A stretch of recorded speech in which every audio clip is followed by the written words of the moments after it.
వరలక్ష్మమ్మకి తినడం అంటే చాలా ఇష్టం. ఎన్నో రకాల వంటకాలు చేసుకుని తినాలని ఆశ ఉంది కాని వయసు సహకరించక ఏదో ఒకటి వండుకొని తినేది. వరలక్ష్మమ్మ గోపాల్ దంపతులకి ఒక కొడుకు. పేరు అమర్. వాళ్లకున్న కిరాణా కొట్టు చూసుకుంటూ ఉండేవాడు. కొడుకుకి పెళ్లి చేస్తే కోడలు అన్నీ వండి పెడుతుంది, నేను తినిపెడతాను అని ఆలోచించి ఎన్నో సంబంధాలు వెతికి అమూల్య అనే అమ్మాయికి ఇచ్చి అమర్ పెళ్లి జరిపిస్తుంది. ఒకరోజు పొద్దున్న 5 గంటలకి వరలక్ష్మమ్మ అమూల్యని లేపి, ఇదిగో అమ్మాయి, ఇంతసేపు పడుకుంటే ఎలా? వంటలు చేసుకోవాలి కదా. ఎవరైనా ఇంటికొస్తున్నారా అమ్మా? ఆ వంటలు మనకే. నువ్వు పడుకొని తీరిగ్గా లేచిరా. నువ్వు రా అమ్మాయి. ఏం వండమంటారత్తయ్య? అత్తయ్య చెప్పినవి అన్నీ చేసి డైనింగ్ టేబుల్ మీద పెడుతుంది అమూల్య. ఇంతలో మధ్యాహ్నం వంటలు, అవి కూడా ఒక 5-6 రకాల వంటలు చెప్తుంది. అవి అయ్యి తినేలోపు సాయంత్రం కాఫీ, టీ, స్నాక్స్ క్రింద ఇంకొన్ని రకాలు చెప్తుంది. అమూల్య మాత్రం విసుక్కోకుండా అన్నీ ఎంతో చక్కగా చేసి ఇస్తూ ఉంటుంది. వరలక్ష్మమ్మ తినే పని మీదే ఉంటుంది. రాత్రి వంటలేమీ వద్దు, టిఫిన్ అయితే డైటింగ్ కూడా అవుతుంది అని చెప్పి రోటీలు చేయమని చెప్తుంది. వరలక్ష్మమ్మ ఒక్కర్తే 20 రోటీల వరకు తింటుంది. ప్రతిరోజూ ఇన్ని పనులు, వంటలు చేసిన అమూల్య ఒకరోజు నీరసం వచ్చి ఒళ్ళు నొప్పులు, వెన్నునొప్పుతో పడుకొని ఉంటుంది. అప్పుడు వరలక్ష్మమ్మ వచ్చి, ఏమమ్మాయి, ప్రతిరోజు లేపితే కానీ లేవా? అత్తయ్య, ఒంట్లో బాగోలేదత్తయ్య, ఒళ్ళంతా నొప్పులొస్తున్నాయి అత్తయ్య. ఈ రోజుకి నువ్వు చెయ్యమ్మ వంటలు. తన ఒళ్ళు చూసావు ఎలా కాలిపోతుందో. ఏమంత వెలగబెట్టేస్తుందని ఒళ్ళు నొప్పులు? ఏం వరం, రోజుకి అన్ని వంటలు చేస్తే ఒళ్ళు హోనం కాక ఇంకేమవుతుంది? ఇదిగో అమూల్య, నీకు తగ్గిన తర్వాత నుండి రోజుకి 2 కూరలు, అన్నం వండితే చాలు. ఇన్నేం వండాల్సిన అవసరం లేదు. భర్త మాటలకి షాక్ అవుతుంది వరలక్ష్మమ్మ. వంట ఛానల్స్ చూస్తూ నోరూరుతూ ఉంటుంది. కాని నోటికి రుచిగా వంటలు లేకపోవడం వల్ల నీరసమైపోతుంది వరలక్ష్మమ్మ. అమూల్యకి నయమయ్యి రోజుకి 2 కూరలు, అన్నం మాత్రమే వండుతుంది. వరలక్ష్మమ్మ ఏం చెప్పినా చెయ్యడానికి అమూల్య సిద్ధంగా ఉన్నా గోపాల్ మాత్రం ససేమీరా వద్దు అని చెప్తాడు. ఇదంతా నచ్చని వరలక్ష్మమ్మ ఆలోచిస్తూ, నేను యూట్యూబ్ ఛానల్ పెడితే ఆ పేరుతో వంటలు తినొచ్చు అని చెప్పి ఒకరోజు అందరి దగ్గరకు వెళ్ళి, ఇదిగో అమర్, నాకు ఆలోచన వచ్చింది. ఇప్పుడు యూట్యూబ్లో అందరూ వంటలు వండుకొని పెడుతున్నారు కదా.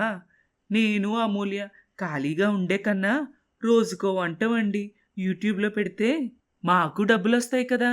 ఏమంటావు అమూల్య? మీరేమంటే అదే అత్తయ్య. ఏంటి వరం, ఇప్పుడు వాడు కొట్టు మానేసి మీతో తిరగాల? షాపు మీరు చూసుకోండి, ఇంకేం మాట్లాడకండి. మేం వీడియోలు తీస్తున్నాం అంతే అంటూ అనుకున్నట్లే తిండి ఛానల్ కొడుకుతో ఓపెన్ చేయించి రకరకాల వంటలు, వంటకాలు కోడలితో చేయించుకుంటుంది. వీడియో అయ్యాక ఆ వండిన వంటలు తింటూ ఉండేది. తల్లి తీరుకి ఏమీ అనలేక మౌనంగా ఉండిపోతారు ఇంట్లో అందరూ. రోజూ 2 వంటకాలే చేయడం వల్ల బోర్ కొట్టి తిండి తింటూ రుచి భలే ఉంది అని చెప్పే ఛానల్స్ కూడా ఎక్కువ అవ్వడం చూసి ఒకరోజు వరలక్ష్మమ్మ, ఒరే, ఈ వీడియో చూడు, వండితేనే ఇన్ని వ్యూస్ వస్తున్నాయి, తింటే ఇంకెన్ని వ్యూస్ వస్తాయో. అది అలా చెప్పు. వండటం, యూట్యూబ్ అంతా ఒక సాకు. ఫుల్లుగా తినాలి, అందుకే నువ్వు యూట్యూబ్ అంటున్నావు.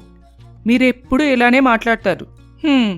ఆ మనిషితో ఎందుకు కానీ, రేపటి నుండే మనము మొదలు పెడదాం అంటూ వంటలు చేయడం, అవి తింటూ భలేగా ఉంది అంటూ ఎక్స్ప్లెయిన్ చేయడం ప్రతిరోజు ఇదే జరుగుతుంది. మరికొన్ని రోజులకి తిండి పోటీల ఛాలెంజ్ వీడియోస్ చూపించి కోడలు నేను చేస్తామని చెప్పి ఆ వీడియోస్ కూడా చేయిపిస్తూ ఉంటుంది. వరలక్ష్మమ్మ ఏం చెప్తే అది చేస్తూ నీరసం అయిపోతారు అమర్ మరియు అమూల్య. ఒకరోజు కాకినాడ బాహుబలి తాలి అని చెప్పి ఒక వీడియో చూపించి అది రేపు మనం చెయ్యాలి, ఖచ్చితంగా సెన్సేషనల్ అవ్వాలి అని చెప్పి వరలక్ష్మమ్మ అంటుంది.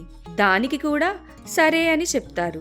వరలక్ష్మమ్మకు తెలియకుండా గోపాల్ కొడుకుని కోడల్ని పిలిచి, ఇదిగో మీ అమ్మకి తెక్క కుదిరేలాగా నా దగ్గర మంచి ప్లాన్ ఉంది. అది చెయ్యండి రేపు. ఆ జోలో చిప్ ఉంది కదా, అవి తెప్పించాను.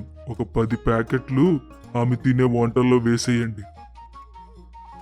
అయ్యో వద్దు మావయ్య, మళ్ళీ అత్తయ్యకేమైనా అయితే. 10 అంటే 10 కాదులే అమ్మా.